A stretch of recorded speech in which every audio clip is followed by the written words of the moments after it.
Let the darkness settle around you. I'm going to tell you a story you think you know, a girl with impossibly long hair, a tower with no door, a prince who climbs up to save her, magic and singing and true love's kiss. The kind of story where beauty is rewarded, where patience is a virtue, where someone will always come to rescue you if you just wait long enough. It's a nice story, a safe story, the kind we tell children at bedtime. But here's what they don't tell you in that version. The girl in the tower. She was stolen from her parents as an infant, payment for a debt, human currency exchanged for a handful of weeds. The prince who saved her. He climbed that tower for months, got her pregnant, and then failed to protect her when it mattered most. The rescue. There was no rescue. The girl was thrown out of the tower, pregnant and alone.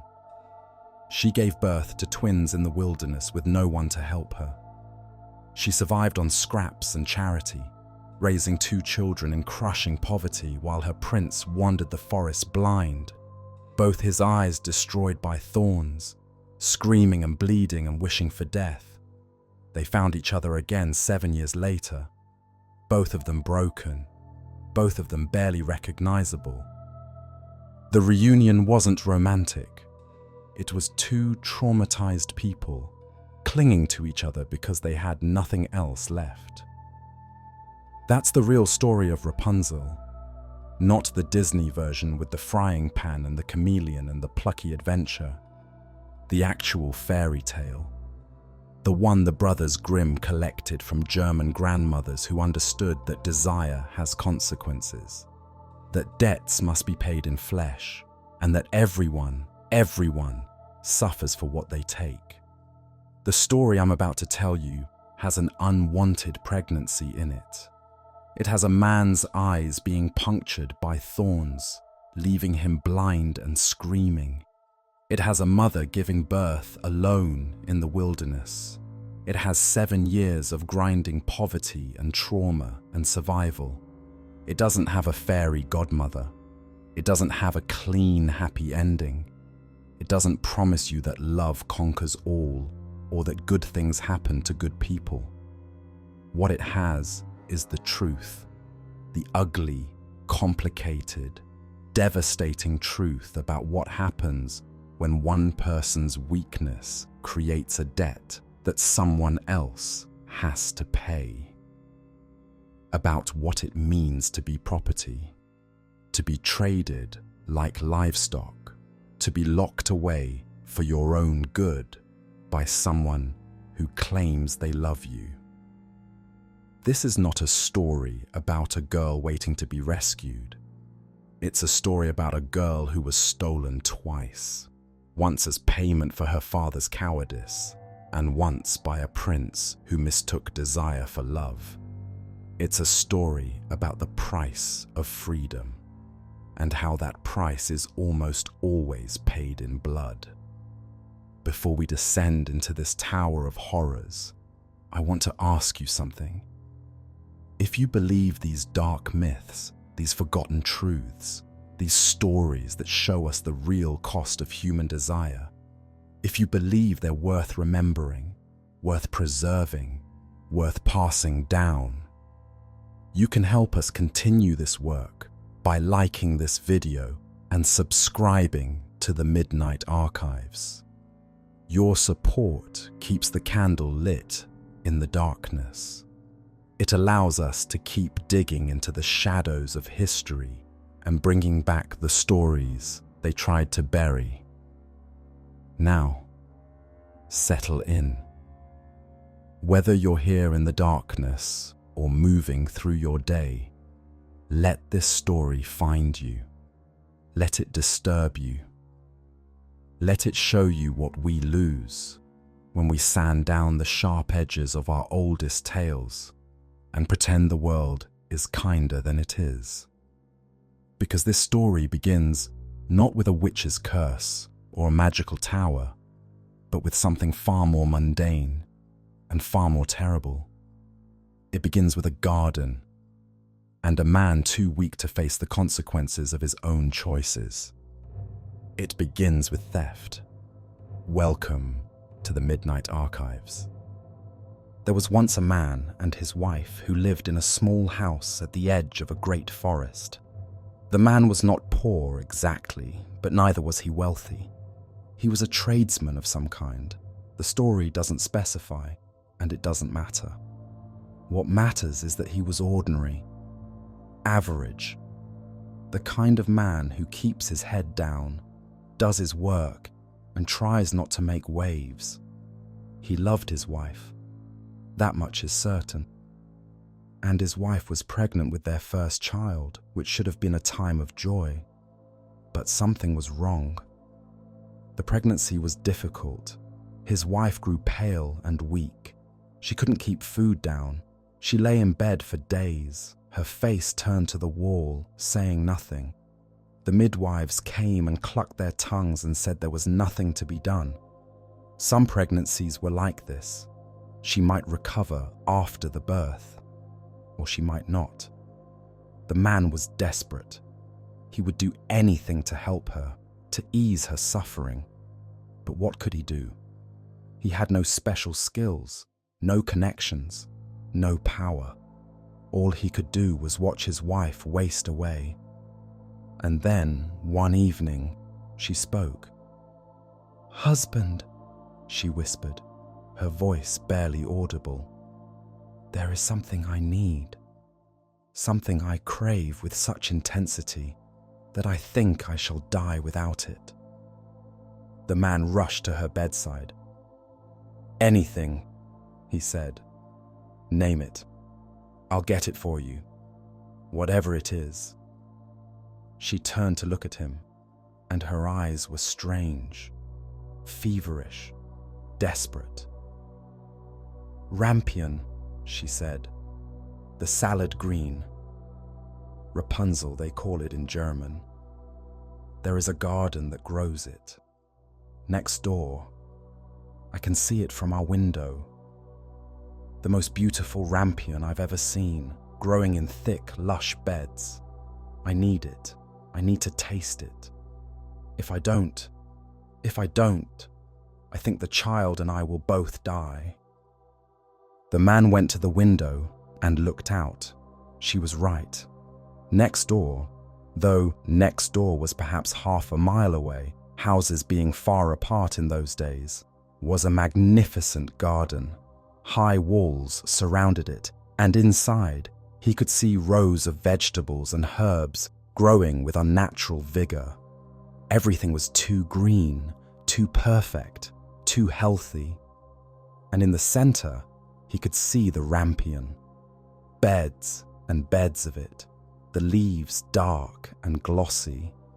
"I'll ask the owner if I can buy some," he said. His wife grabbed his arm with surprising strength. "No, they'll refuse. The owner is difficult. Please, just take some, a handful. They'll never miss it. Please." The man hesitated. He was not a thief. He had never stolen anything in his life. But his wife's grip on his arm was desperate, and her eyes were wild with need. And he loved her. "All right," he said. "Tonight, when it's dark, I'll get you some." What the man didn't know, what his wife either didn't know or chose not to tell him, was who owned that garden. It belonged to a woman who lived alone in a great house behind those high walls. A woman who had no family, no servants, no visitors. A woman whom the villagers whispered about but never approached. They called her an enchantress, a sorceress, a witch. The stories varied. Some said she had lived there for 100 years and never aged. Some said she could turn men into toads with a glance. Some said she ate children. Most people just avoided her, left her alone, didn't even look at her garden as they passed by. But the man's wife had looked, had become obsessed, had convinced herself, or been convinced by something else, something in the pregnancy, something not quite natural, that she would die without tasting the rampion from that specific garden. That night, when the moon was high and the village was asleep, the man crept to the garden wall. It was higher than it had looked from his window. He had to climb, his fingers scraping on old stone, his feet slipping on moss. But he made it over, dropping down into the garden on the other side. The silence was absolute. No crickets, no nightbirds, nothing. Just his own breathing, too loud in his ears, and the sound of his heart pounding. He moved quickly to the rampion beds, grabbed a handful of the leaves.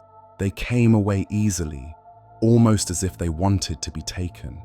He stuffed them into his shirt and turned to leave, and found himself face to face with the witch. She had appeared from nowhere. One moment the garden was empty, the next she was standing between him and the wall, her eyes gleaming in the moonlight.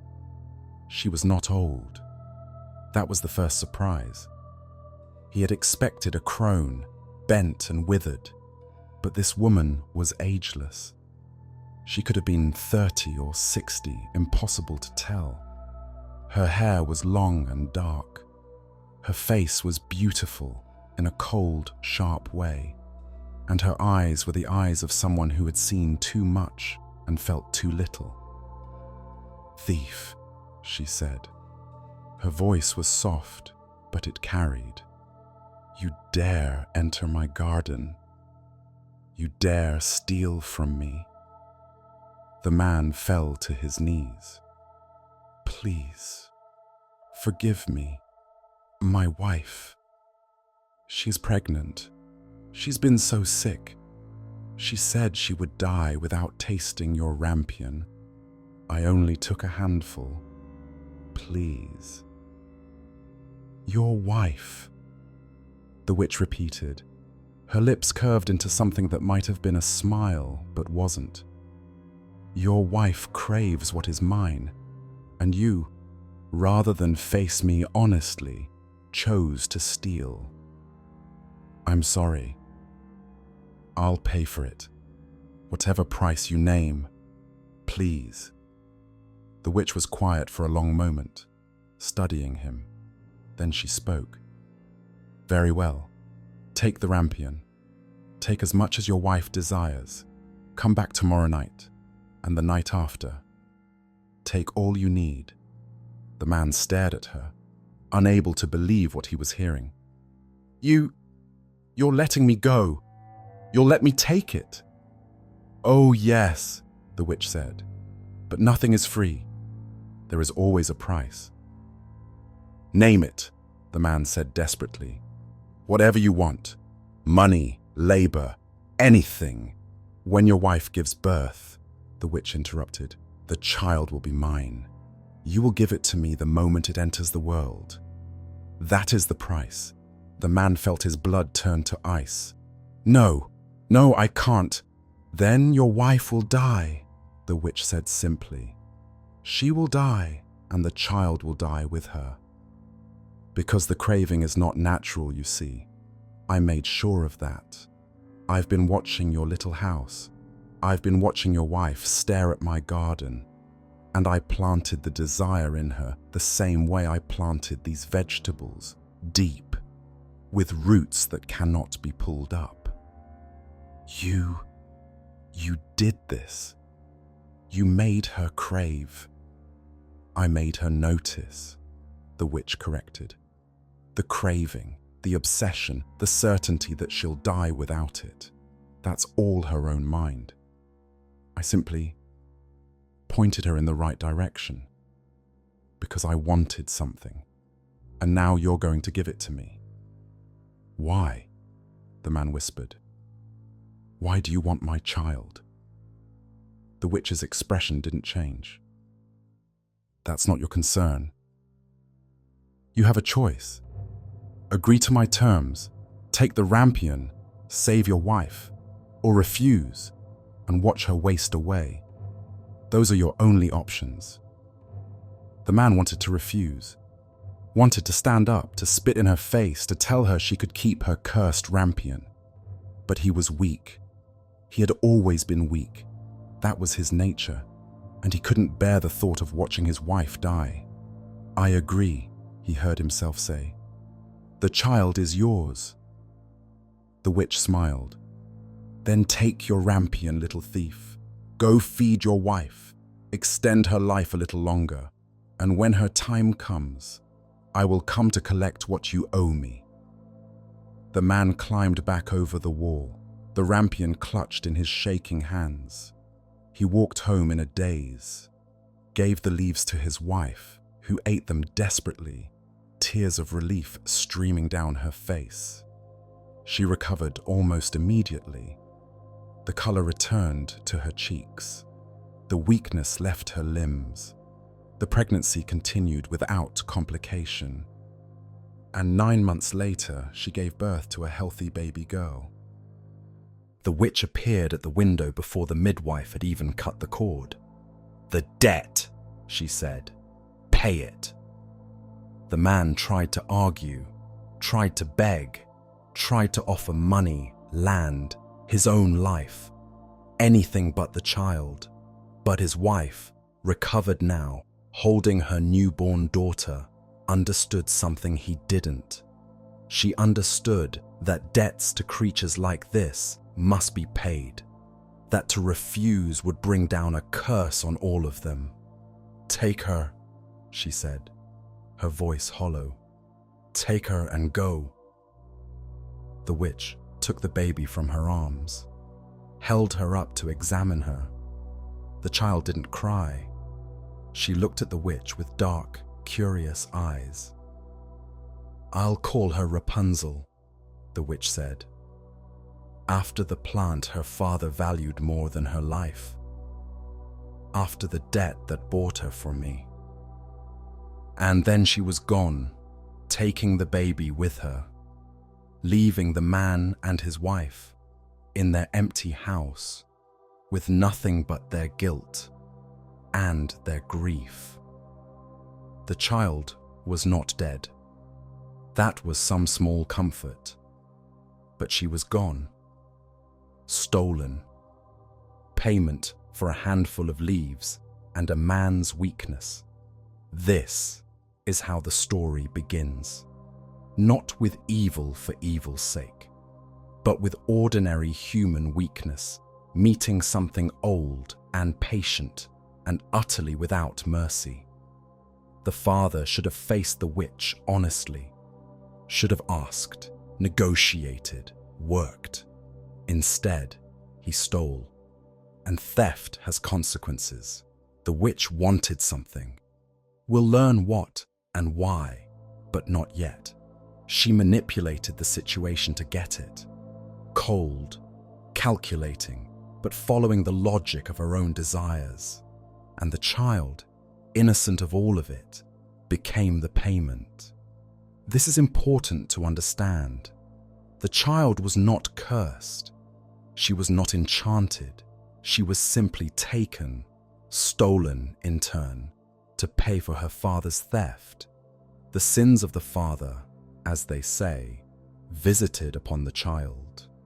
And that child, that baby girl clutched in the witch's arms as she disappeared into the darkness, would grow up never knowing her parents, never knowing the ordinary life she might have had.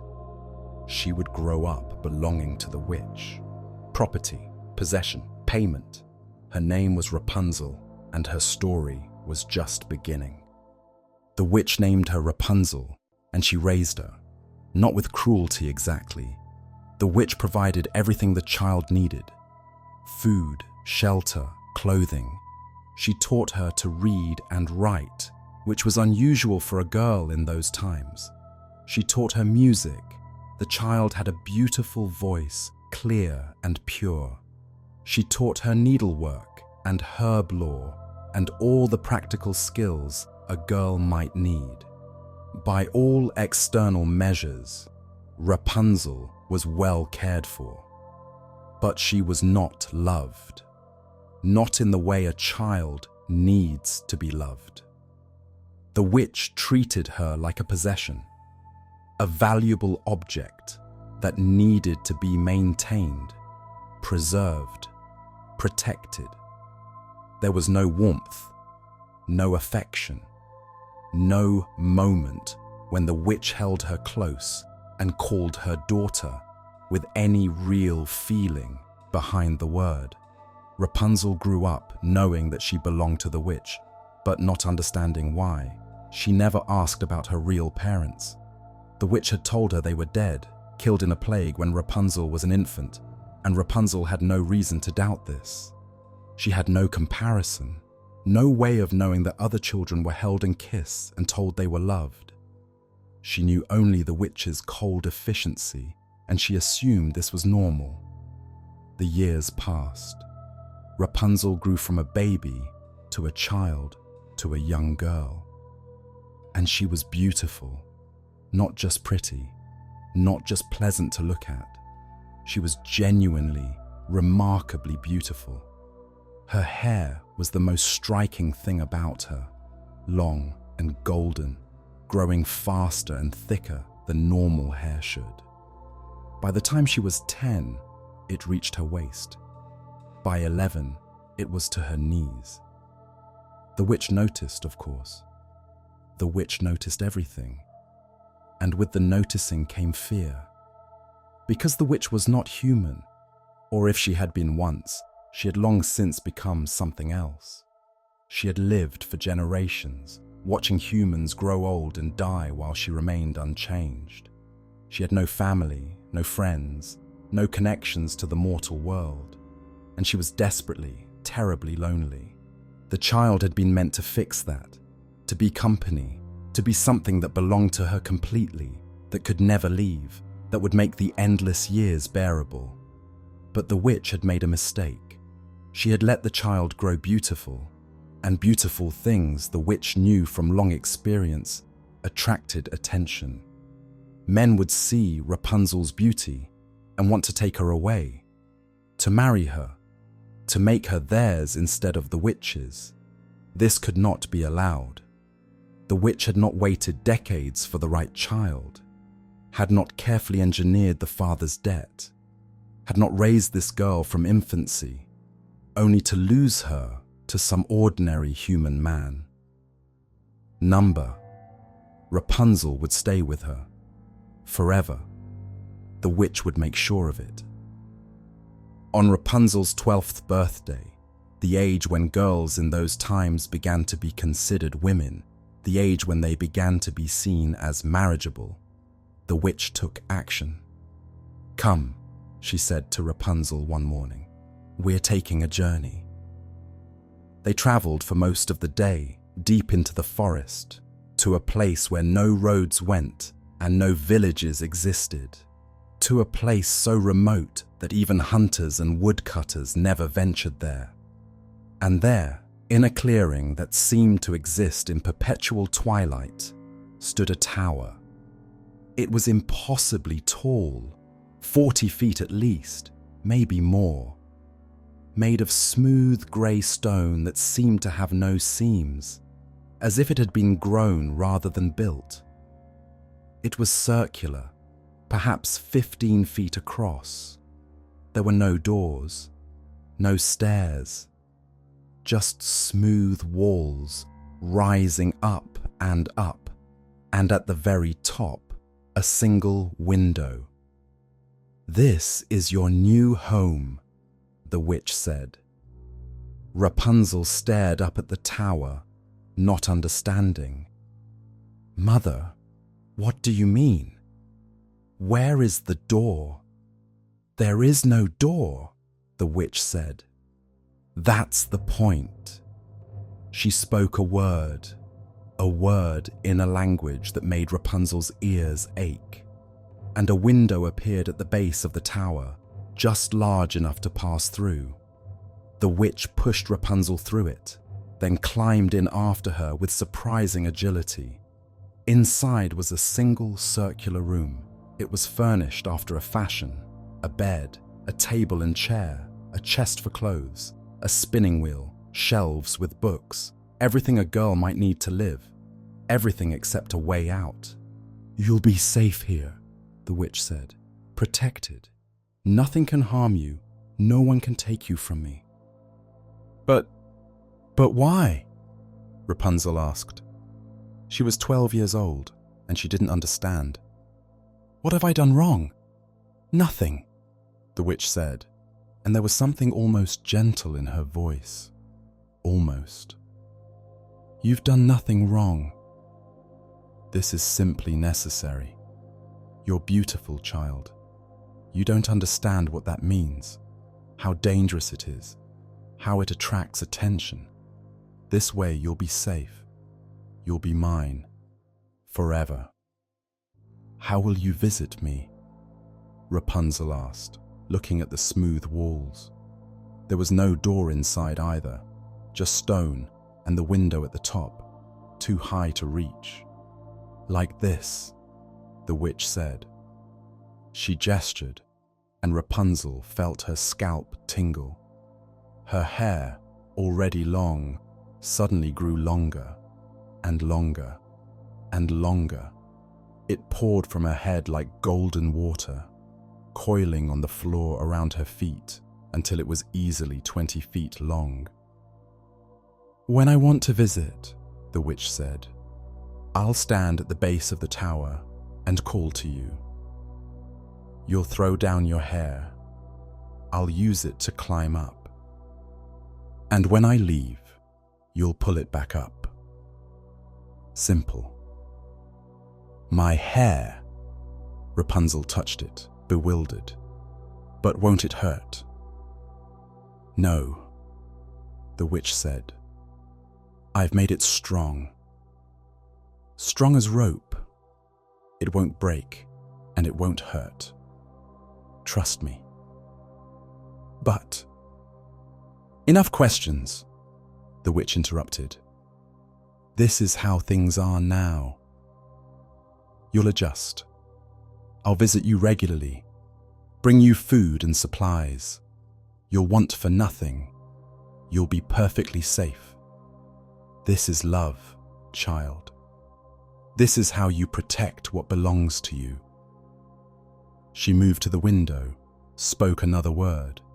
A rope appeared, hanging from the window to the ground below. The witch climbed down it. From the ground, she called up, "Rapunzel! Rapunzel! Let down your hair!"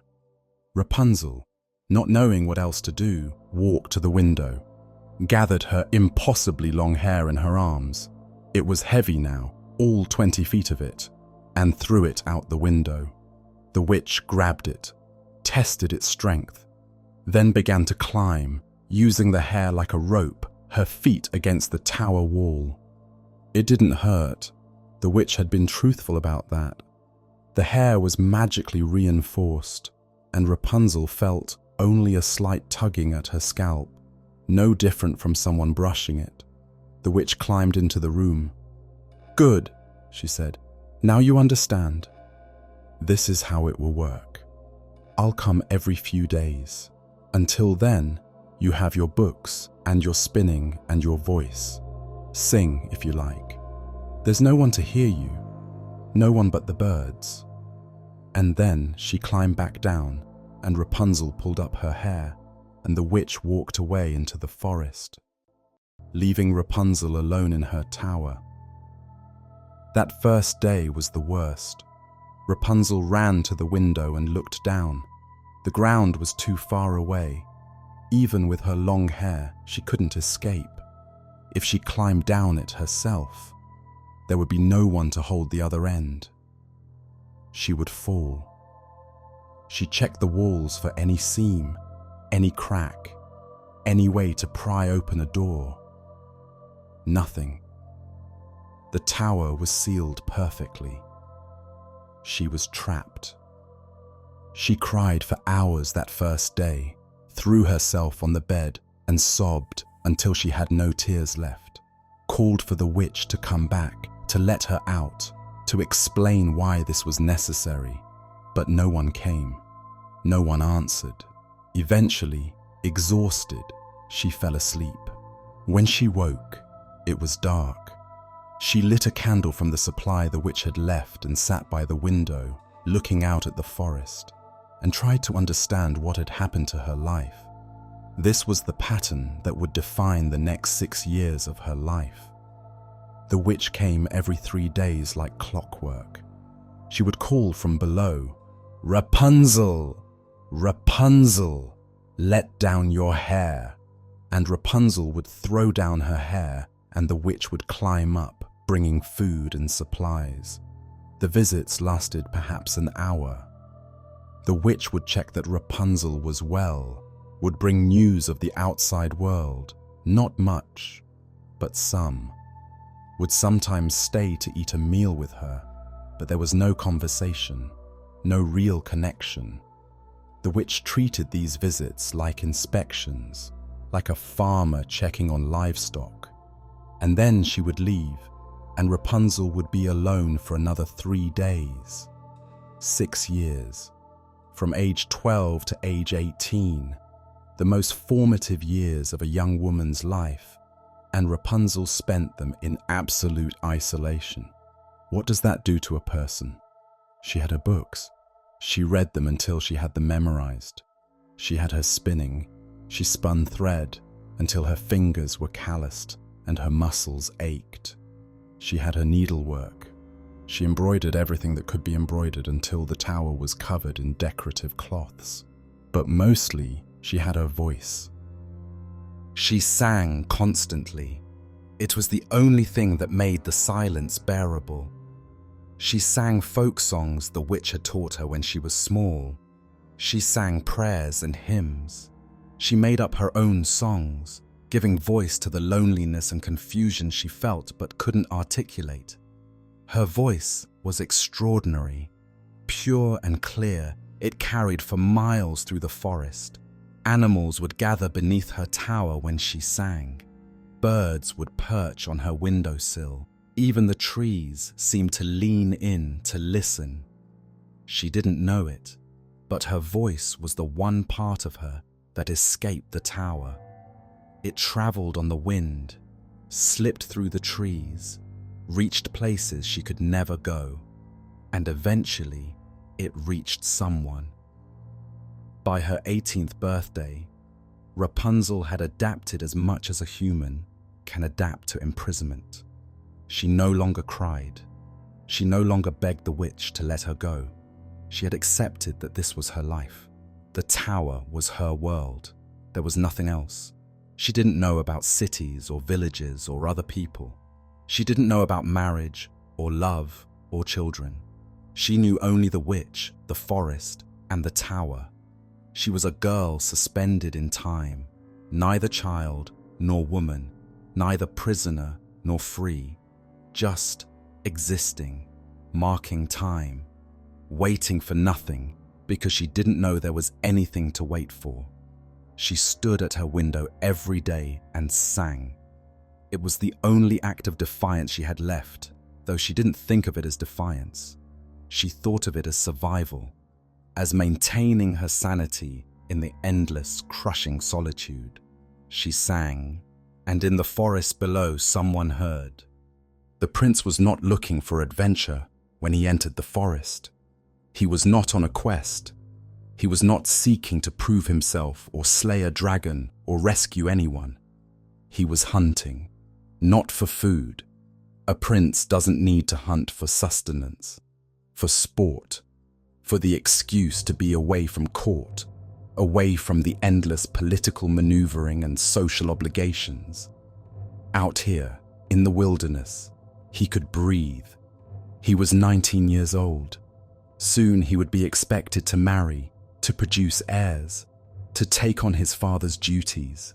But for now, he was still permitted these small freedoms. These days in the forest, with his horse and his bow, he had ventured deeper than usual this particular day, following a deer, then losing it, following another, getting turned around in the dense undergrowth. By afternoon, he was thoroughly lost. Not in danger, He had supplies, and he knew generally which direction would eventually lead him back to familiar territory, but lost enough that he would probably spend the night in the forest. He was looking for a good place to make camp when he heard it. Singing. A woman's voice, distant but clear. The most beautiful voice he had ever heard. It seemed to come from everywhere and nowhere at once, carried on the wind through the trees. He stopped his horse, listened, tried to determine the direction. There, to the north. Or was it northeast? He urged his horse forward, following the sound. It grew louder as he rode, clearer. The voice was singing a folk song he half recognized, but the quality of the voice transformed it into something ethereal, something almost supernatural. He rode for perhaps 20 minutes, following the sound through increasingly dense forest. The trees here were ancient, untouched. No paths, no signs of human presence. And then the trees opened into a clearing, and he saw it. The tower. It rose impossibly high, grey stone against the green of the forest. No door, no stairs, just smooth walls and a single window at the top. And from that window, the voice was coming. The prince dismounted, tied his horse to a tree, approached the tower slowly, not wanting to startle whoever was singing. He circled it once. No door, no way in, just stone and that high window.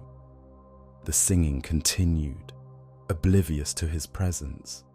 He cupped his hands around his mouth and called up, "Hello? Hello, can you hear me?" The singing stopped abruptly. There was a moment of silence. Then a face appeared at the window. A young woman, her hair catching the afternoon sun like spun gold. "Who's there?" she called down.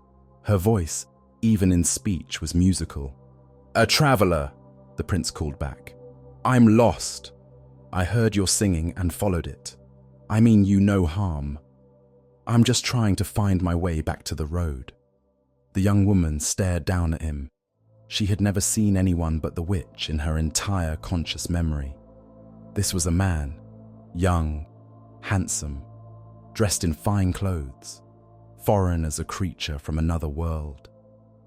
"The road is east," she called down finally. "If you travel straight through the trees for half a day, you'll find it." "Thank you," the prince said. He should leave, he knew that, but he was curious. "What are you doing in this tower? How did you get up there?" "I live here," Rapunzel said simply. "But there's no door." "How do you get in and out?" "I don't get out," she said. "I live here with my mother." "Your mother locked you in a tower with no door?" The prince was incredulous.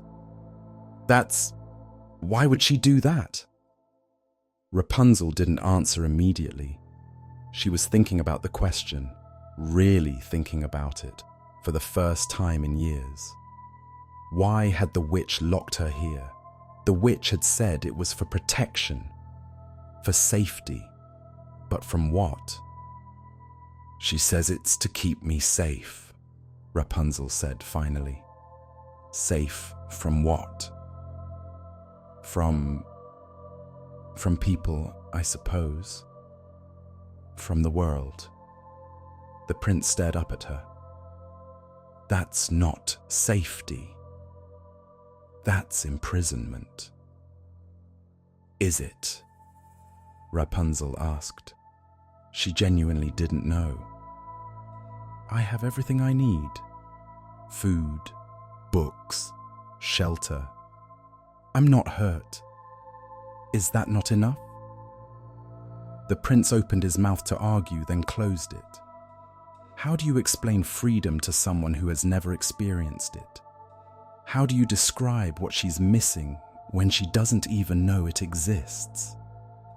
"I should go," he said finally. "It will be dark soon. Thank you for the directions."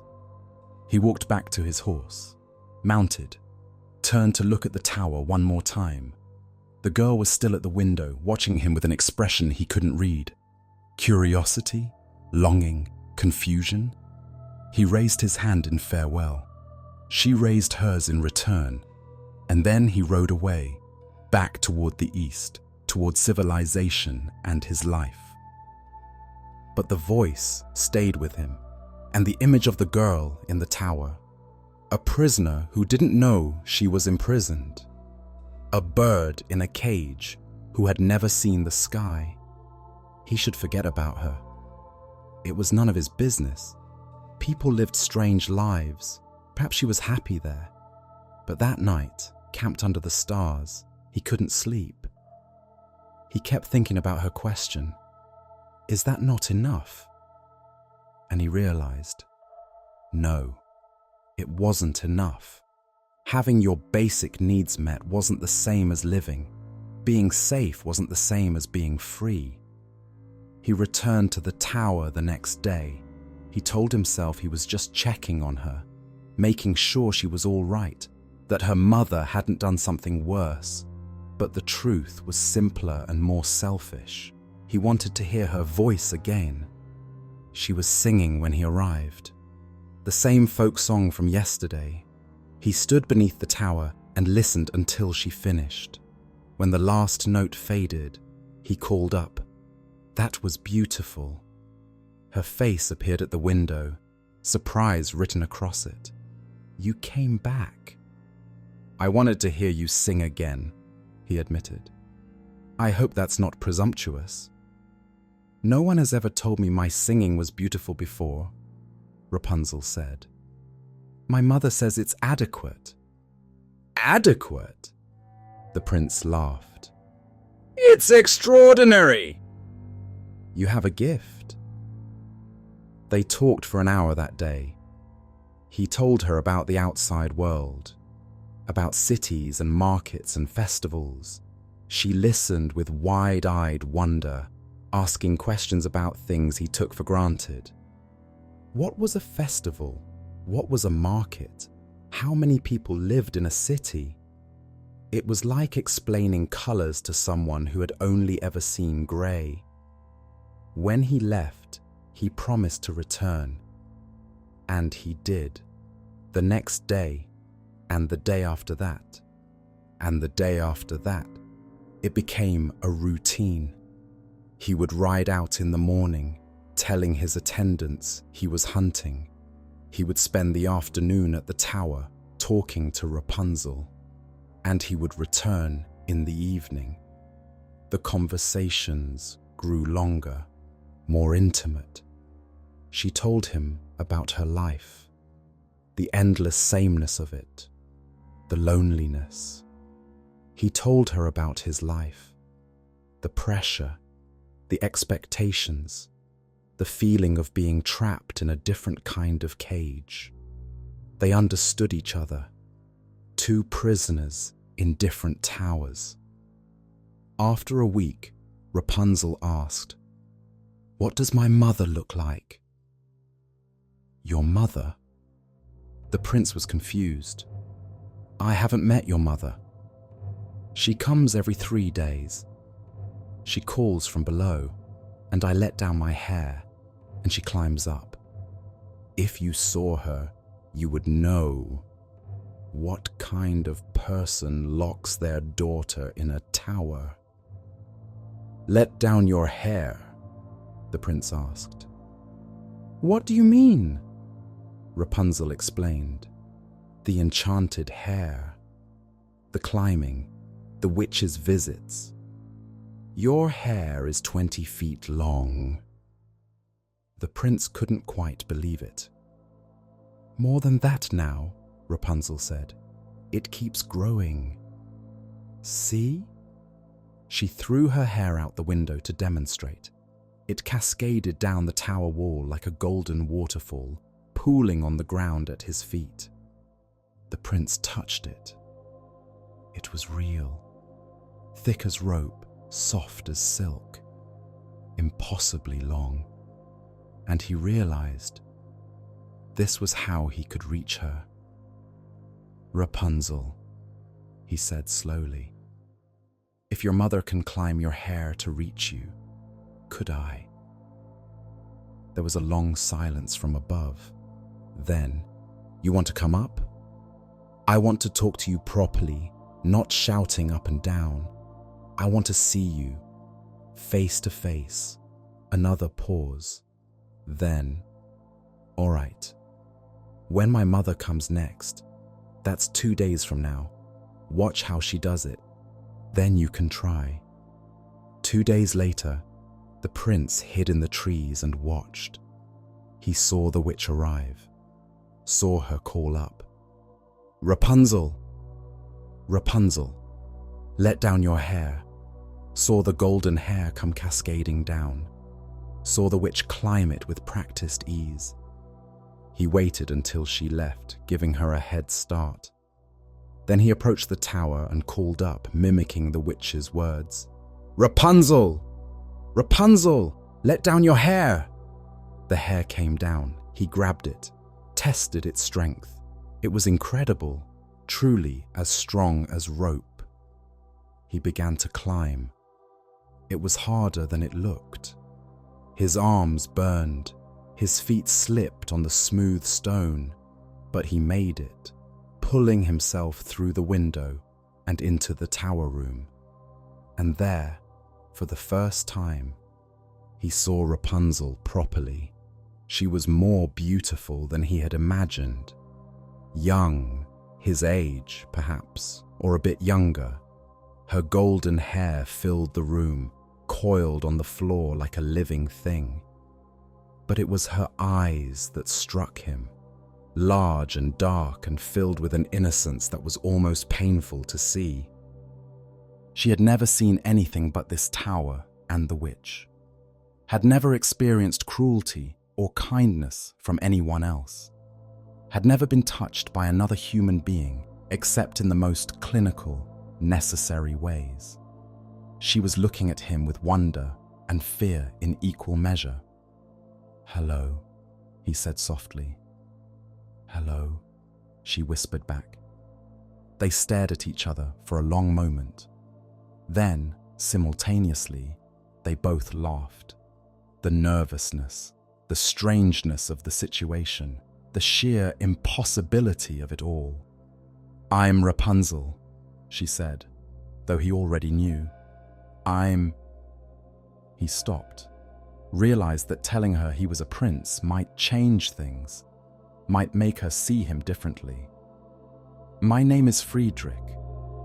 "Friedrich," she repeated. "That's a strong name. And Rapunzel is a beautiful one," he said, "though strange to be named after a vegetable." She laughed again. "Is it? I never thought about it. It's just my name." They talked for hours that day. He told her about his life, though he edited it, leaving out the parts about being royalty. She told him more about her life, about the endless days, the singing, the loneliness. When the sun began to set, he knew he had to leave. "Will you come back?" she asked. "Do you want me to?" "Yes," she said simply. "Very much." "Then I'll come back tomorrow," he promised. He climbed down her hair, called goodbye, and rode away. And that night, for the first time in 6 years, Rapunzel went to sleep, smiling. The prince returned the next day, and the next, and the next. It became the most important part of both their lives. He would arrive in the afternoon, call up for her hair, climb into the tower. They would talk for hours, about everything and nothing. He told her about the world outside, about seasons changing in ways she couldn't see from her high window, about people and places and experiences she had never known existed. She told him about her singing, about the books she'd read 100 times, about the way the light changed through her window at different times of day. They were falling in love, though neither of them had a name for what they were feeling. Rapunzel had never known affection. The witch's care had been cold, dutiful, possessive, but not loving. This was different. This man listened to her, laughed at her observations, looked at her like she was precious. The prince had never known genuine connection. Court ladies had wanted him for his title. Friends had wanted his favor. This girl wanted nothing from him except his company. She didn't even know he was a prince. 3 weeks passed, then a month. The prince was spending every afternoon at the tower, and his absence was starting to be noticed at court. He made excuses, hunting trips, riding, needing time alone. His father was displeased but tolerant, for now. And then, one evening, the inevitable happened. The prince was climbing down Rapunzel's hair when he realized the witch was coming. He could hear her footsteps approaching through the forest. "Hide!" Rapunzel hissed down at him. "Quickly!" He dropped the last few feet to the ground and dove into the bushes. Not a moment too soon. The witch emerged into the clearing seconds later. She paused, looked around. The prince held his breath, certain she would sense him somehow. But the witch simply approached the tower and called up, "Rapunzel! Rapunzel, let down your hair!" The hair came down, the same hair the prince had just been climbing. The witch grabbed it and began her ascent. From his hiding place, the prince watched, and listening to the witch's voice, he felt a chill run down his spine. This was not a mother. The witch climbed with the efficiency of someone accessing their property. There was no warmth in her call, no affection, just possession. He waited until the witch had climbed inside, then crept closer to the tower, listened to the conversation above, though he could only hear fragments. The witch's voice, sharp, singing more than usual. Why? Rapunzel's voice, carefully neutral. "I've been practicing. I have the time. Don't be clever with me, girl. Something has changed. What is it?" "Nothing has changed, mother. Everything is the same as always." A long silence. Then, "See that it stays that way. You belong here, in this tower, safe from the world. Never forget that." The prince felt anger building in his chest. This wasn't protection. This was imprisonment. Cruelty dressed up as care. He waited until the witch left, giving her time to disappear into the forest. Then he called up again, climbed up again. Rapunzel was pale, shaken. "She suspects something," she said. "She's never asked so many questions before." "We have to be more careful," the prince agreed. But being careful became harder with each visit, because their relationship was changing. What had started as companionship was becoming something deeper. The prince found himself thinking about Rapunzel every moment he wasn't with her. The way she laughed, the way she tilted her head when she was thinking, the innocence of her questions and the wisdom of her observations. And Rapunzel was feeling something she had no name for. A longing, a hunger for his presence that was stronger than any need for food or water. She would stand at her window for hours after he left, watching the spot where he disappeared, counting the hours until he would return. 2 months after their first meeting, sitting close together by the tower window, the prince took her hand. She looked at him, startled. She had never been touched like this before. His hand was warm, his grip gentle. "Rapunzel," he said, "I have to tell you something." "What is it?" "I'm not just a traveler. My father is the king of the realm to the east." I'm a prince, and when I return home eventually, I'm expected to marry, to produce heirs, to fulfill my duty." She pulled her hand away, hurt flashing across her face. "So, this is temporary. These visits, this, whatever this is between us, you'll leave and marry someone else and forget about me." "No," he said urgently. "That's not what I mean. What I mean is," he took a breath, "I want to marry you, not some court lady I've never met. You.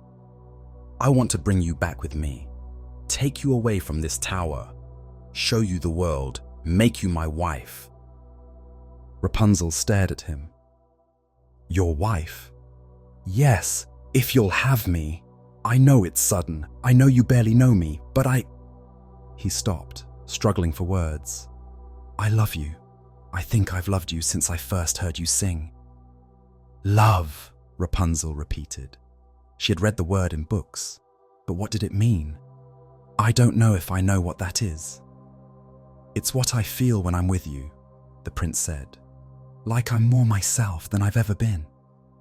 Like the world makes sense for the first time. Like I would do anything to keep you safe and happy." "I feel that too," Rapunzel said slowly. "When you're here, the tower doesn't feel like a prison. When you leave, it's like the light goes out. Is that love?" "I think it might be," the prince said.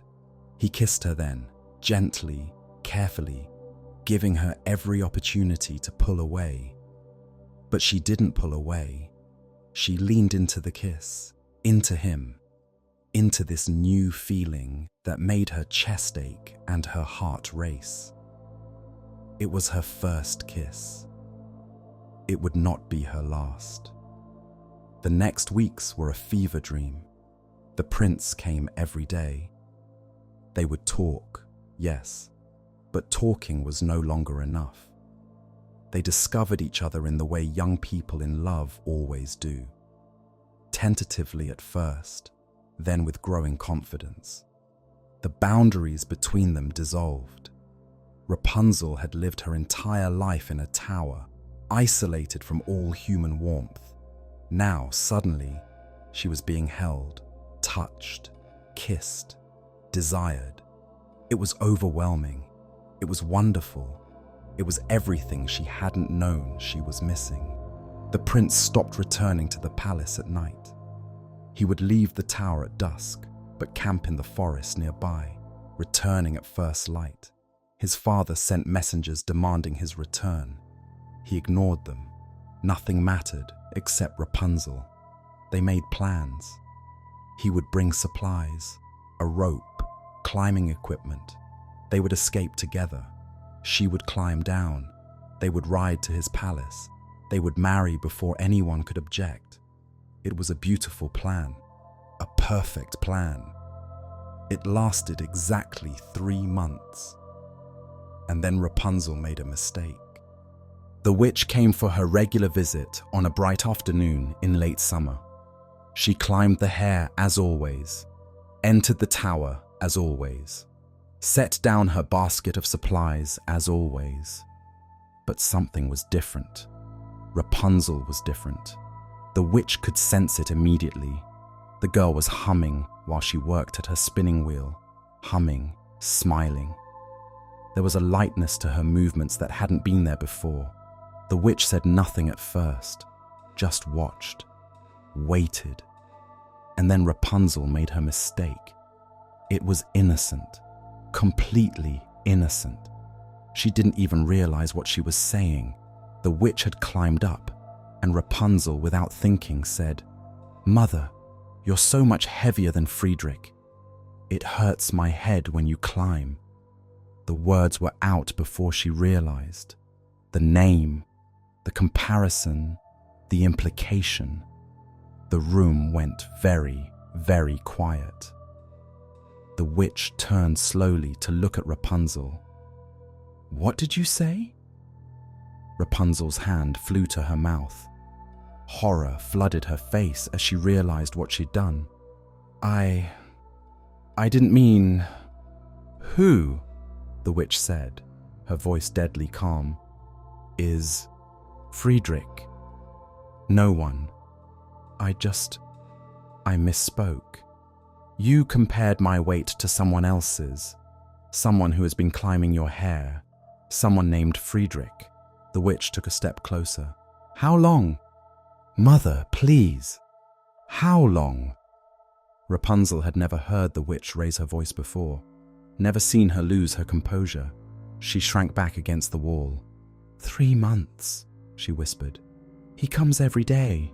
He's going to take me away from here. We're going to be married. The witch's face went through several expressions in rapid succession. Shock, betrayal, rage, and finally, something cold and terrible. You let someone into my tower, she said softly. You let a man come here, touch you, contaminate you. After everything I did to keep you safe, after everything I sacrificed. You didn't sacrifice anything, Rapunzel said, finding a spark of defiance. You stole me. You locked me in a tower. You kept me prisoner. Friedrich told me about the world, about freedom, about what it means to actually live. And I want that. I want to leave. Leave. The witch laughed, and it was not a pleasant sound. You think you can leave? You think I would let you walk away after 18 years? You ungrateful, stupid girl. You belong to me. You've always belonged to me. You're mine. I'm not yours, Rapunzel said, her voice shaking but determined. I'm my own person. And I'm leaving with Friedrich. Tomorrow. He's bringing supplies. We have a plan. Do you? The witch asked. Well then, I suppose I should let you go. After all, you've made your choice. She reached into her basket, pulled out a pair of shears, large, sharp, meant for cutting cloth. Rapunzel's eyes went wide. What are you? If you want to leave so badly, the witch said, advancing on her, then I'll help you. But you're not taking my gift with you. She grabbed Rapunzel's hair. The girl screamed and tried to pull away, but the witch was surprisingly strong. She grabbed the hair close to Rapunzel's head and began to cut.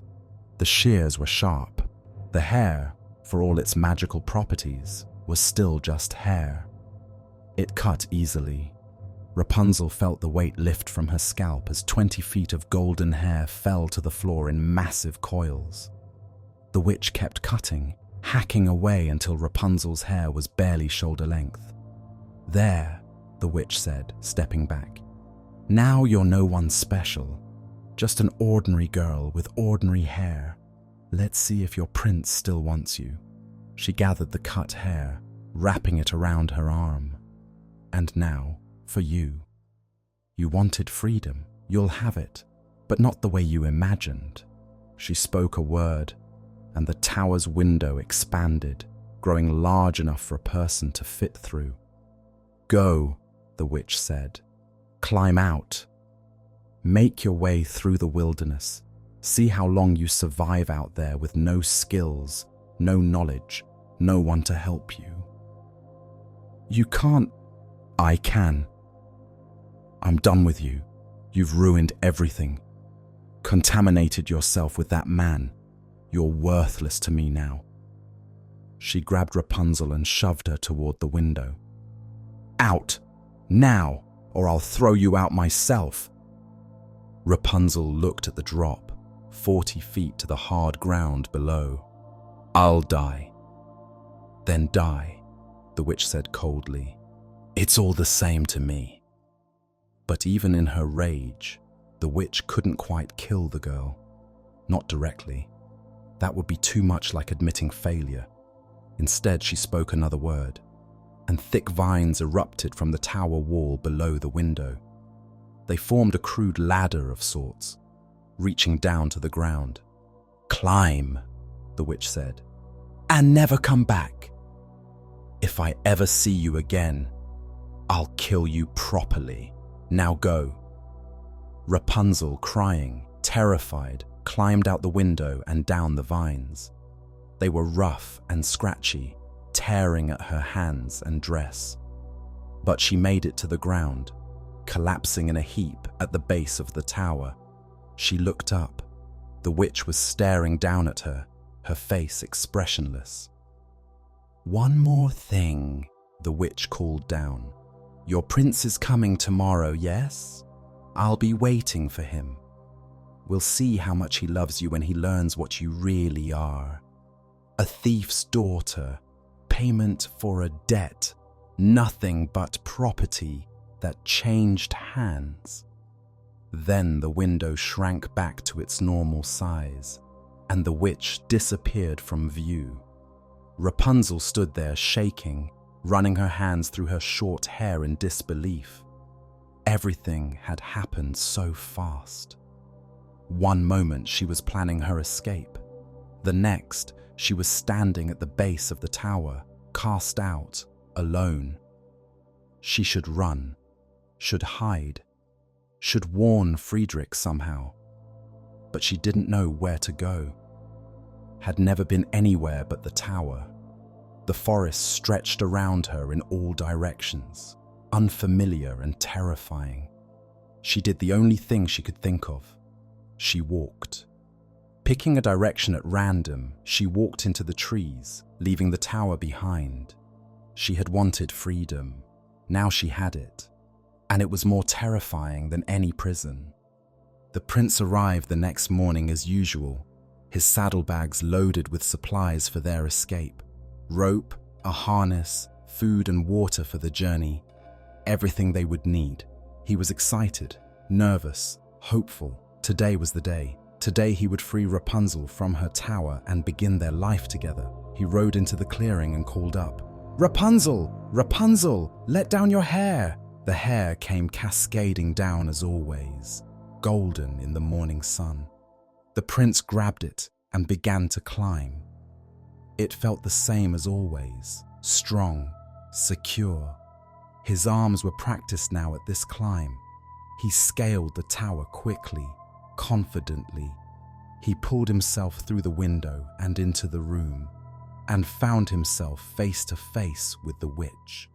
She was sitting in Rapunzel's chair, the severed hair wrapped around her hands like a leash. She had used it to let him climb up, used it to lure him into her trap. "Hello, Prince," she said. Her voice was poison. "Looking for someone?" The prince stumbled backward. "Who are you? Where's Rapunzel?" "Gone," the witch said. "Cast out. Banished. I'm done with her. She's contaminated now. Ruined. Thanks to you." "What did you do to her?" the prince demanded. "If you hurt her." "Hurt her?" the witch laughed. "I raised her, fed her, protected her, gave her everything she needed, and she repaid me by spreading her legs for the first man who climbed her tower. So yes, I hurt her. I cut her hair, threw her out. She's in the wilderness somewhere, probably dead by now." "You monster," the prince breathed. "She was your daughter." "She was never my daughter," the witch interrupted. "She was property, payment for a debt. She belonged to me, and you stole her. You came here with your pretty words and your empty promises, and you ruined everything." "I love her," the prince said. "I came to take her away, to marry her, to give her a real life." "Love," the witch spat. "You don't love her. You don't even know her.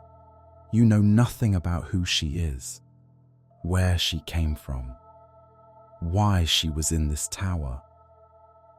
You saw something beautiful, and you wanted it.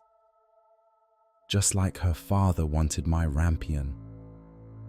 Just like everyone always wants what doesn't belong to them. She stood, the hair still wrapped around her hands. You want to know the truth. The truth about your precious Rapunzel. She's the daughter of a thief. Her father stole from my garden, and when I caught him, he traded her, his own infant daughter, to save his wife. That's who Rapunzel is. That's where she came from. Not a princess in a tower, just payment. Currency. The price of a handful of weeds. The prince shook his head. I don't care where she came from. I love who she is, and I'm going to find her. Are you? The witch smiled. Well then, off you go. She yanked the hair hard, pulling it back through the window.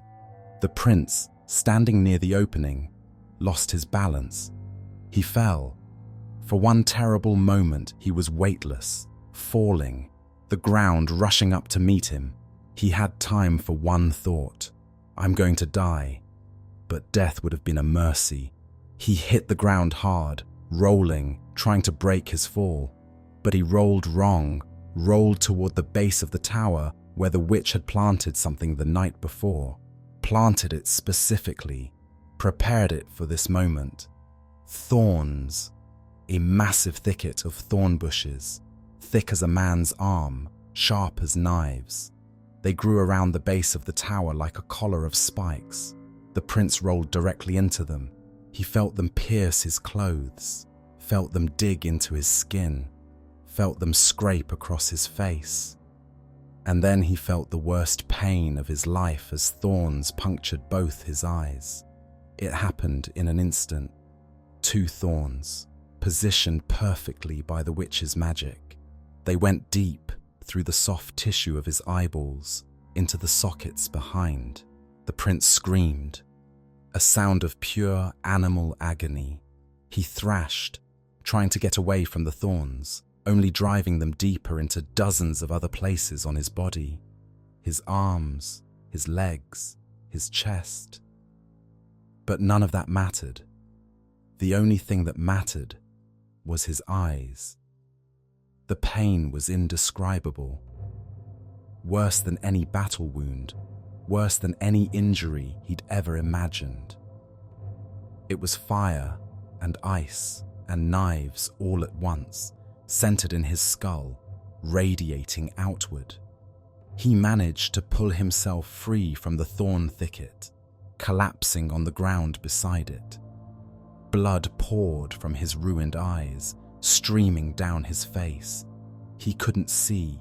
He tried to open his eyes, but there was only pain and darkness. He brought his hands to his face, felt the warm blood, felt the damage. Gone. His eyes were gone, destroyed. He was blind. From the tower window above, the witch watched with satisfaction. That's the price, she called down. That's what happens when you take what isn't yours. You wanted to see her. Well, now you'll never see anything again. Fitting, don't you think? The prince didn't respond, couldn't respond. He was drowning in pain and horror. His whole body was shaking. He wanted to scream again, but he had no breath left. The witch turned away from the window, satisfied. Both of the thieves had been dealt with. The girl cast out. The prince blinded. Her revenge was complete. It didn't make her feel better. It didn't fill the empty space the girl had left, but it was something. She took the severed hair, still beautiful, still golden, and locked it in a chest, a trophy, a reminder. The prince lay at the base of the tower for hours, unable to move. The pain was too great. Every breath hurt. Every tiny movement sent fresh agony through his damaged eyes. Eventually, driven by pure survival instinct, he crawled. He didn't know where he was going. couldn't see, just crawled away from the tower, through the grass, into the trees. He found a stream by sound, crawled to it, washed the blood from his face with shaking hands. The water stung like acid, but he needed to see the damage. He carefully, agonizingly touched his eyes. The left one was completely gone. The thorn had pulverized it. There was just nothing. A ruined socket. The right one was slightly better, if better was even the word. The eyeball was still there, but punctured, deflated, useless. He could maybe sense light and dark, but that was all. No shapes, no details, just vague shadows. He was blind, completely, permanently blind. The prince sat by the stream and felt something break inside him that had nothing to do with his eyes. His future, his identity, his sense of self, everything he had been, a prince, a hunter, a man of action, was gone. He was nothing now, just a blind cripple who would be a burden to everyone around him. He thought about Rapunzel. Was she alive? Was she safe? How would he ever find her now? He couldn't. That was the truth. He couldn't find her, couldn't help her, couldn't do anything. He was useless. He should go home, return to the palace, get help, get treated by proper physicians who might be able to do something, anything. But he couldn't face it, couldn't face his father's disappointment, couldn't face the pity of the court, couldn't face the reality of his new life as a blind prince who would never rule, never hunt, never do anything of value again. So he didn't go home. He stood up, swaying, dizzy from blood loss and pain, picked a direction at random, and walked. He would die in the wilderness. That was fine. That was what he deserved for failing Rapunzel, for not protecting her, for not getting there sooner. He walked until his legs gave out. Then he crawled. Then he lay still and waited for death. But death didn't come. He was strong, young, healthy. The wounds, terrible as they were, weren't immediately fatal. His body healed the damage it could heal. The pain faded from unbearable to merely constant. Days passed, then weeks, then months. The prince wandered, blind, alone, surviving on whatever he could find. Berries he identified by touch and taste. Water from streams. Small animals he managed to catch through sheer luck and desperation. He had no goal, no destination. He just walked day after day through forests and fields, avoiding people, avoiding civilization, living like an animal because he had nothing left to live for. Years passed. He grew thin. His clothes became rags. His hair and beard grew long and tangled. His hands became calloused from feeling his way through the world. He learned to navigate by sound and touch, developed a kind of sense for obstacles, but it was a poor substitute for sight. He was a ghost, less than a ghost, a wandering corpse that hadn't realized it was dead. And somewhere else in the wilderness, Rapunzel was learning the same lessons about survival. Rapunzel walked for 3 days before she collapsed. She had no food, no water, no idea where she was going. She had lived her entire life in a tower with everything provided. She had no survival skills, no knowledge of the forest, no understanding of how to find food or shelter. By the second day, she was drinking from muddy puddles and eating berries that made her sick. By the third day, she was too weak to continue. She lay down beneath a tree and waited to die. But humans are more resilient than we think. The body fights for survival even when the mind has given up. A traveler found her, an old woman gathering herbs. She took Rapunzel to her cottage, fed her, nursed her back to health, asked no questions when Rapunzel gave no explanations. The old woman let her stay for a few weeks, taught her some basic skills: how to identify edible plants, how to start a fire, how to set snares for small animals, the fundamentals of survival. And then, one morning, the old woman told her she had to leave. "I'm too old to support another mouth," she said, not unkindly. "You're young and strong. You'll manage." So Rapunzel left, walked until she found a village, begged for work, found it washing dishes at an inn. It paid almost nothing, but it gave her a place to sleep and food to eat. She learned what poverty was, what hard labor was, what it meant to be alone in the world with no one to rely on. And she learned something else, something that terrified her. She was pregnant. It had been a month since she'd left the tower. She'd been too traumatized, too focused on survival to notice the signs at first. But they were unmistakable now. Morning sickness, tender breasts, the feeling of something changing inside her. She was carrying Friedrich's child. She didn't know whether to laugh or cry. A child. She was 18 years old, alone in the world, working for pennies, and she was going to have a child. 2 children, as it turned out. The midwife who examined her a few months later confirmed it. Twins. Rapunzel continued working as long as she could, saved every penny. When she grew too pregnant to work, she used her savings to rent a tiny room in the poorest part of the village, a room barely large enough for a bed and a chair. But it was hers. And there, alone, with no midwife because she couldn't afford one, she gave birth.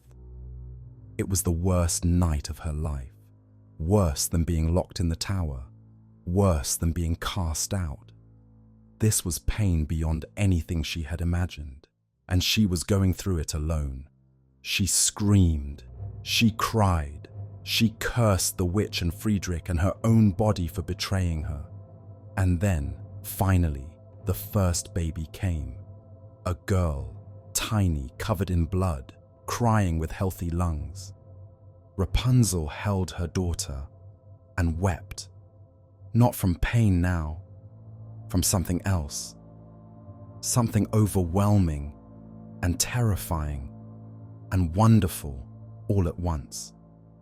20 minutes later, the second baby came. Another girl. Just as small, just as perfect. Rapunzel lay in her bed, a daughter in each arm, and tried to understand what her life had become. She had been property once, locked in a tower, owned by the witch. Then she had been a girl in love, planning an escape, dreaming of freedom and a prince and happily ever after. Now she was this, a mother, responsible for 2 tiny lives, living in poverty, completely alone. The fairy tale was over. Reality had begun. She named them Isolde and Helena. She didn't know why those names. They just felt right. Raising twins alone in poverty was brutal. She went back to work as soon as she could walk, taking the babies with her.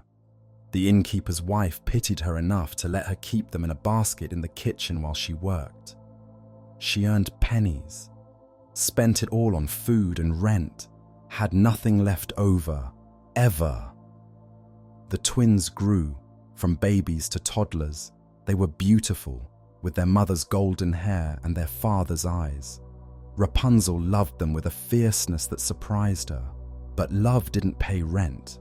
Love didn't fill stomachs. She worked multiple jobs, washing dishes, cleaning houses, mending clothes, anything that would pay. The twins stayed with neighbors or played in the street while she worked. It wasn't a good life, but it was survival. Years passed. The twins were 4, then 5, then 6. Old enough to help with small tasks. Old enough to understand that they were poor, that other children had things they didn't. Rapunzel's beauty faded under the weight of poverty and exhaustion. Her hands became rough. Her face became lined. She was 24 years old and looked 40. She sang sometimes while she worked, the old songs from the tower. The twins would listen, fascinated. "Sing more, Mama," they would beg. And she would, because singing was free. It cost nothing, and it made her daughters happy. She never spoke of their father, never told them about the tower or the witch or the prince who had promised her the world and then disappeared. What was there to say? The past was gone. Only survival mattered now. She didn't think about Friedrich much anymore. At first, she had hoped he would find her, hoped he had survived whatever the witch did to him, hoped he was searching. But months turned to years, and he never came. He was probably dead, or had forgotten her, or had returned to his palace and married someone more suitable. It didn't matter. She had her daughters. She had her work. That was enough. It had to be enough. 7 years after leaving the tower, Rapunzel was barely recognizable. Short hair, worn hands, lines around her eyes, dressed in rags because that was all she could afford. She was walking through a different village.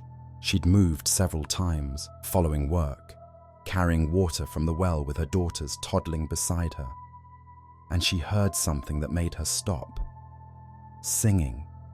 A man's voice, rough and off-key, but singing a song she knew, a song from her childhood in the tower. She turned, searching for the source. And there, sitting against a wall in a filthy alley, was a blind beggar. He was thin to the point of emaciation. His hair and beard were long and matted. His clothes were rags. His face was turned toward the sun, but his eyes were ruined, scarred, useless. But there was something familiar about him, about the shape of his face, the set of his shoulders. "Friedrich," she whispered. The beggar stopped singing, turned his head toward her voice. "Who's there?" "It's..." She didn't know if she should say, didn't know if he would even remember her. "It's Rapunzel." The man went completely still. "That's not possible," he said. His voice was hoarse from disuse. "Rapunzel is dead, or gone, or...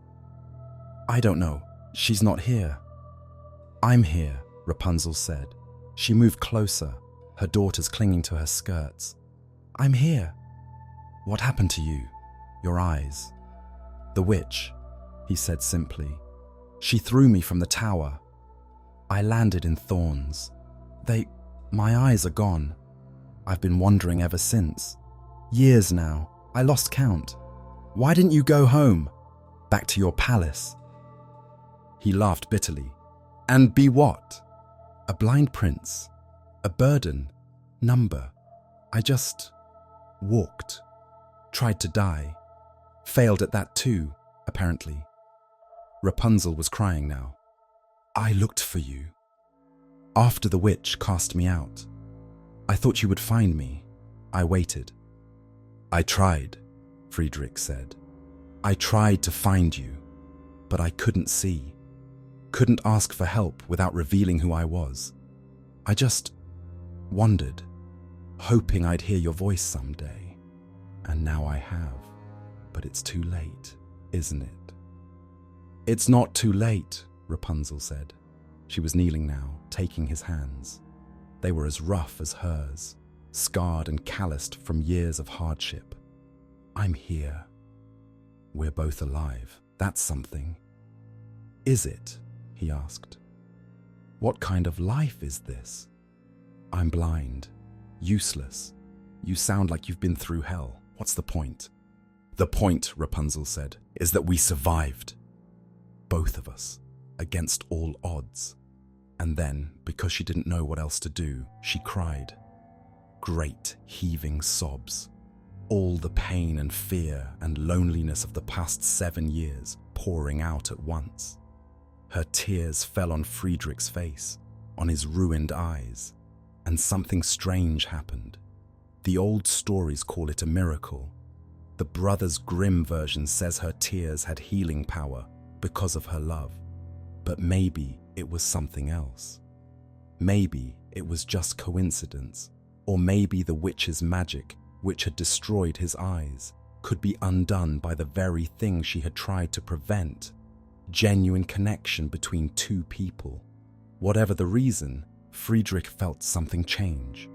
A tingling in his ruined eye sockets, a warmth, a sensation he hadn't felt in 7 years. Light. He could see light. Just a little at first, a vague glow, then shapes, blurry, indistinct, but there. Then colors, then gradually details. He blinked, looked up, saw Rapunzel's face, older than he remembered, careworn, but still beautiful to him. I can see, he whispered. I can see you. Rapunzel stared at him, not daring to believe it. Really? Really? He was crying now too.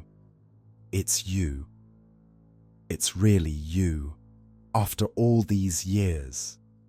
They held each other in that dirty alley and cried. The twins watched, confused but quiet, sensing something important was happening. After a long time, Friedrich pulled back and looked at the girls. Who are these children? Your daughters, Rapunzel said. Isolde and Helena. They're 7 years old. I was pregnant when the witch cast me out. I didn't know until later. Friedrich stared at the twins, his daughters, children he had never known existed. They stared back at him with curious eyes. I'm your father, he told them. The words felt strange in his mouth, foreign, but true. Our papa, one of them asked. Yes, Rapunzel said. Your papa. The other twin looked skeptical. Papa is a prince? Friedrich laughed, a sound he hadn't made in years. I was a prince. Once. I don't know what I am now. Now, Rapunzel said firmly. You're their father. And what are you to me? Whatever you want me to be, Friedrich said. If you'll have me. I know I'm not what I was. I have nothing to offer you except yourself, Rapunzel interrupted. That's enough. That's all I ever wanted. They went back to Friedrich's kingdom together, all 4 of them. It was a long journey, 2 weeks on foot because they couldn't afford horses. But they made it. The palace guards didn't recognize Friedrich at first. This emaciated, ragged beggar with the scarred face couldn't possibly be their missing prince. But eventually, someone who had known him well looked closely and saw the truth. Word spread.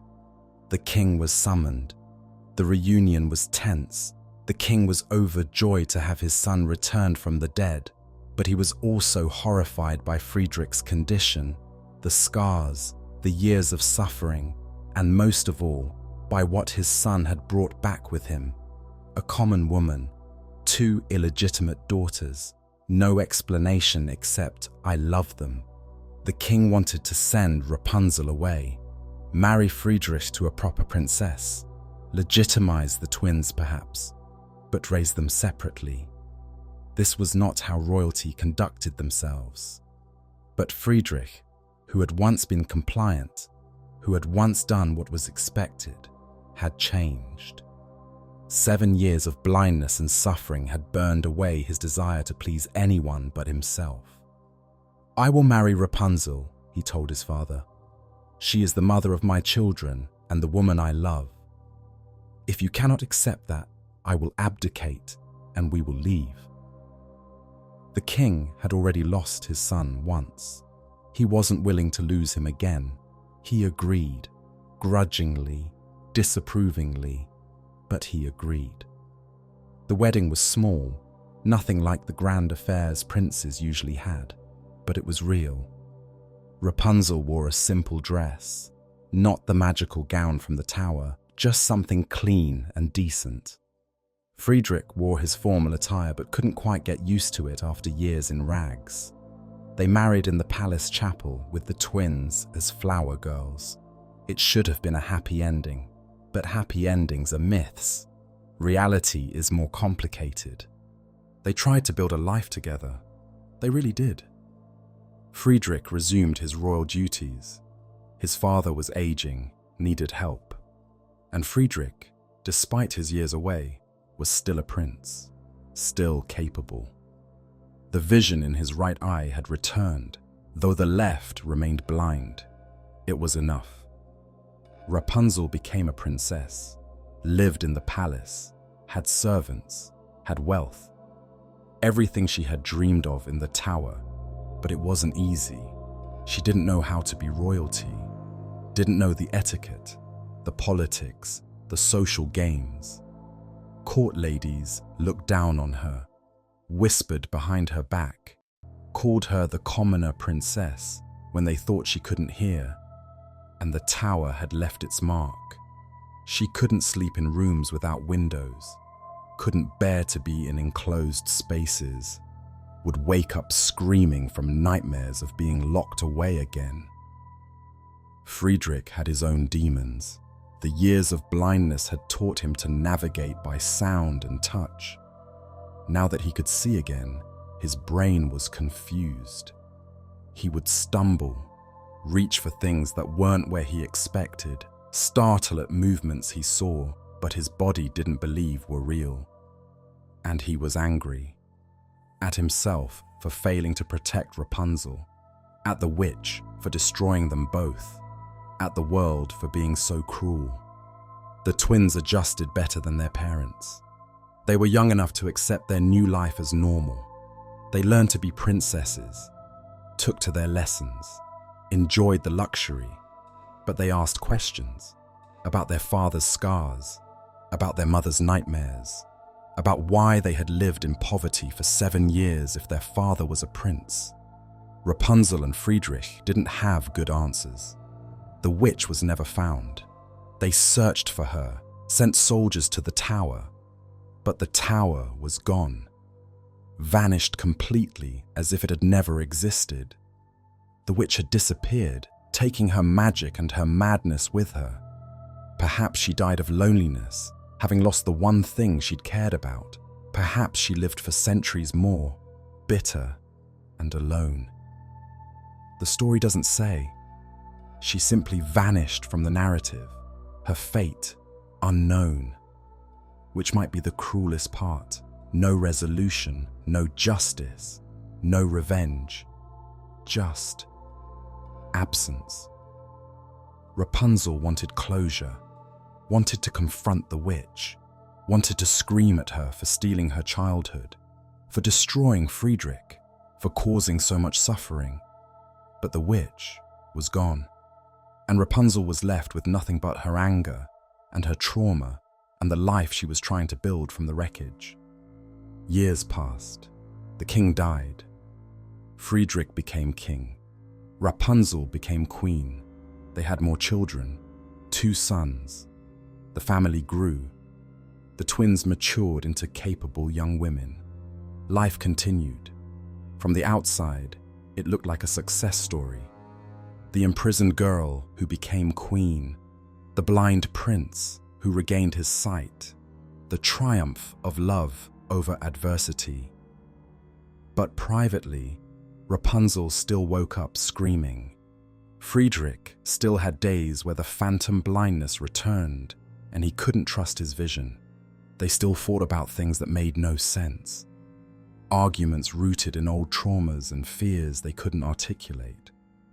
They loved each other. That was real. But love doesn't erase the past. It doesn't heal all wounds. It just gives you a reason to keep trying. On their 20th wedding anniversary, Friedrich asked Rapunzel if she was happy. She thought about it for a long time before answering. "I don't know if happy is the right word," she said finally. "I'm alive. I have you. I have our children. I have freedom, safety, a life I chose. That's more than I ever thought I'd have. Is that happiness?" "I don't know either," Friedrich admitted. "I thought getting you back, building a life together, would fix everything. But we're both still broken, aren't we?" "Broken but functioning," Rapunzel said. "Maybe that's the best we can hope for." They held hands and watched the sunset together. Two people who had survived impossible things and were doing their best to live with the aftermath. It wasn't a fairy tale ending, but it was real, and maybe, in its way, that was enough. Rapunzel was 45 years old when her hair started growing again.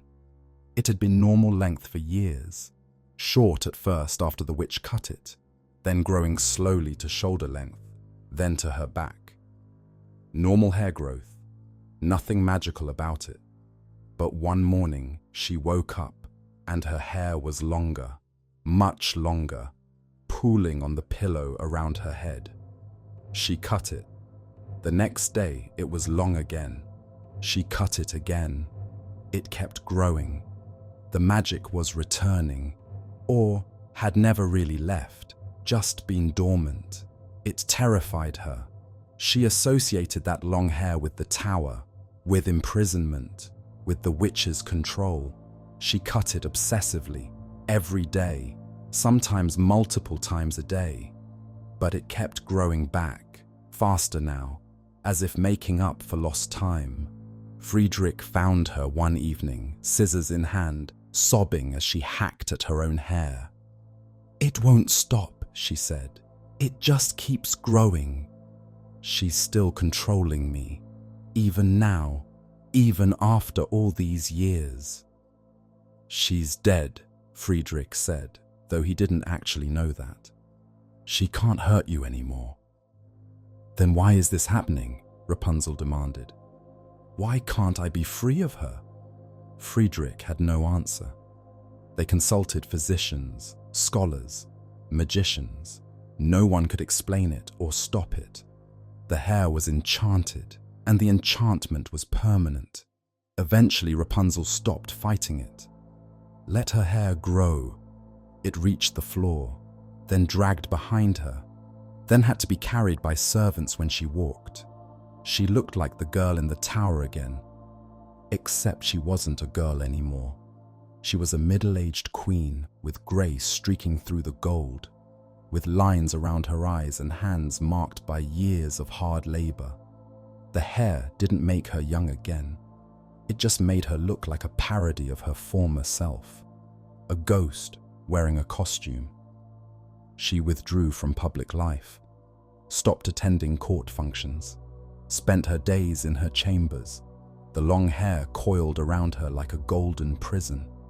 Friedrich tried to help, tried to comfort her, but he had his own ghost to fight. His blind left eye had started to ache. Phantom pains from the injury. Some days he could barely function through the pain. They were both haunted.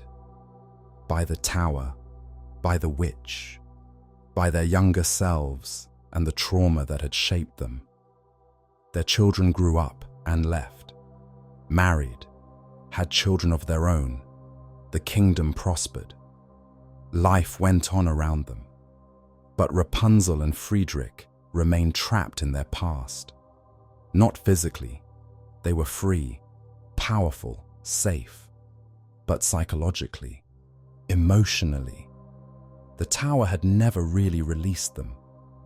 One night, late in her life, Rapunzel asked Friedrich, "If you could go back, knowing what you know now, would you still climb my tower? Would you still try to save me?" Friedrich thought about it, about all the pain, the blindness, the years of wandering, the struggle to build a life from ruins. "Yes," he said finally, "even knowing all of it, I would still climb, because the alternative was leaving you there. And I couldn't do that. Even though it destroyed you, even though it destroyed us both," he agreed. "Some things are worth being destroyed for." Rapunzel started to cry. "I don't know if I can believe that. I don't know if anything is worth what we went through." "Then believe this," Friedrich said, taking her hand. "We survived. Both of us. Against all odds, against all logic, we survived. And we did it together. That has to mean something." "Does it?" Rapunzel asked. "Or are we just two broken people clinging to each other because we don't know how to do anything else?" Friedrich didn't answer, because he didn't know. After all these years, he still didn't know. Let's talk about what this story really means. Because it's not about romantic love conquering all. It's not about a prince rescuing a princess. It's not about good defeating evil. It's about the price we pay for other people's desires. Rapunzel paid for her father's theft. The prince paid for his desire. The witch paid for her need to possess. Everyone wanted something. Everyone took what they wanted, and everyone suffered the consequences. The father wanted to satisfy his wife's craving, so he stole. And the price was his daughter. The witch wanted companionship, something to belong to her alone, so she imprisoned a child. And the price was loneliness when that child inevitably pulled away. The prince wanted Rapunzel, so he climbed her tower, made her promises, took what he wanted. And the price was 7 years of blindness and agony. Rapunzel wanted freedom, wanted love, wanted a life beyond her prison. And the price was exile, poverty, single motherhood, and lifelong trauma. No one in this story is purely evil, not even the witch.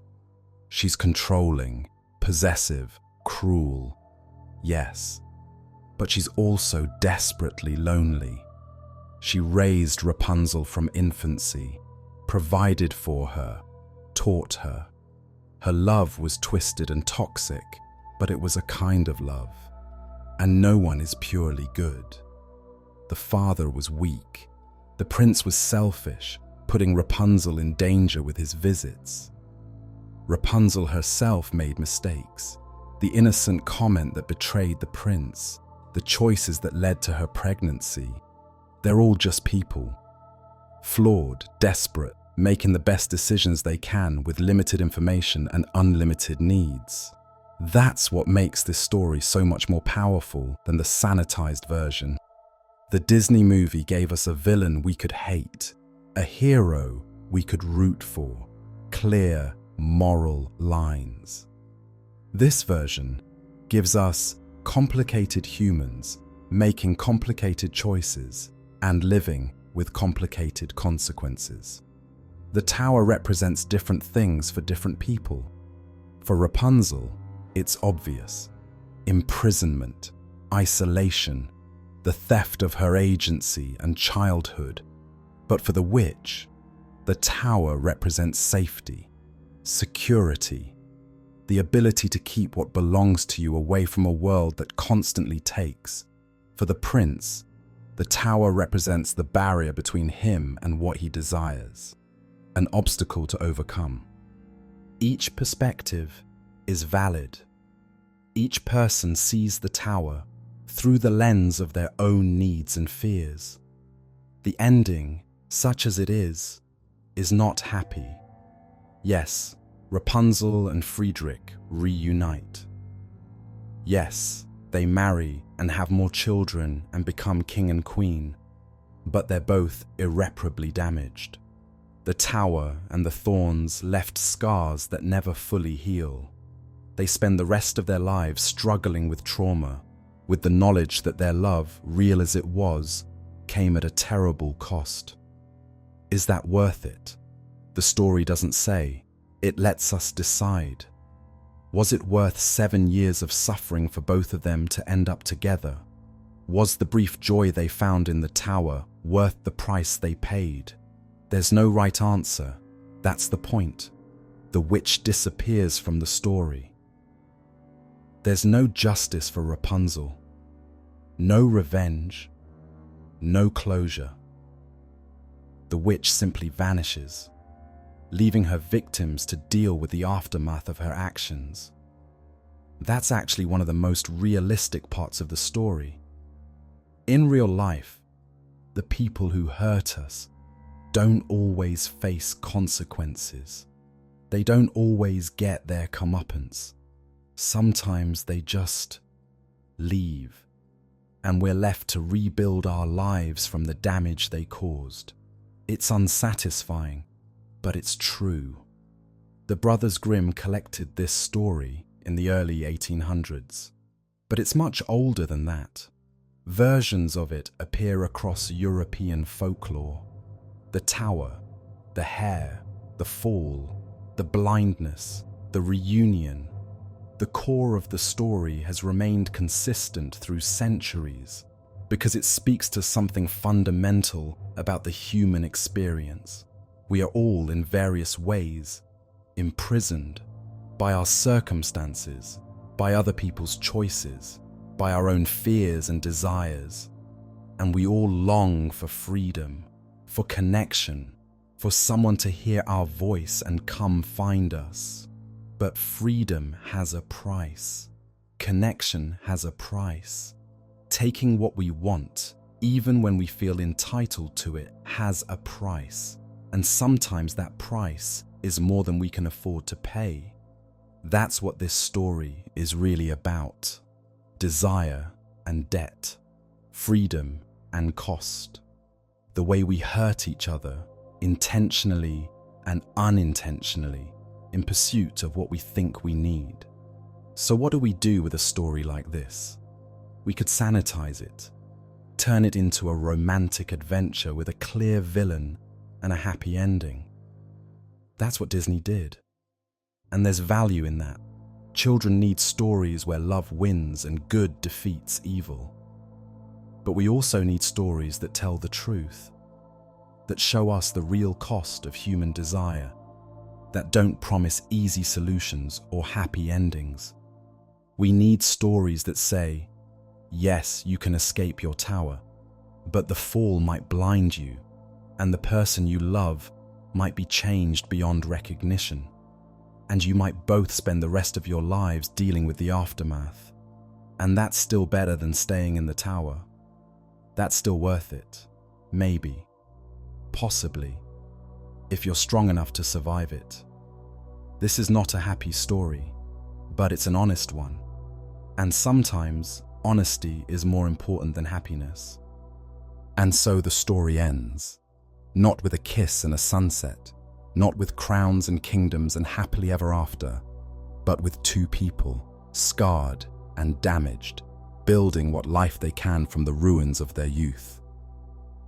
This is the story of Rapunzel. The real one. The one about a girl who was stolen to pay a debt, who was locked in a tower for someone else's peace of mind, who fell in love and paid for it with exile and poverty and years of single motherhood. The one about a prince who climbed a tower for love and fell for desire and spent 7 years blind and wandering and broken. The one about a witch who wanted something to belong to her, who tried to hold too tightly, who lost everything when she should have learned to let go. It's a story about control, about possession, about the human need for connection warring with the human need to own. It's a story about debt, how the father's theft echoed through generations, how Rapunzel paid for his weakness, how everyone ended up paying for someone else's choices. It's a story about freedom, what it costs, what it's worth, whether we can ever truly escape the prisons others build for us.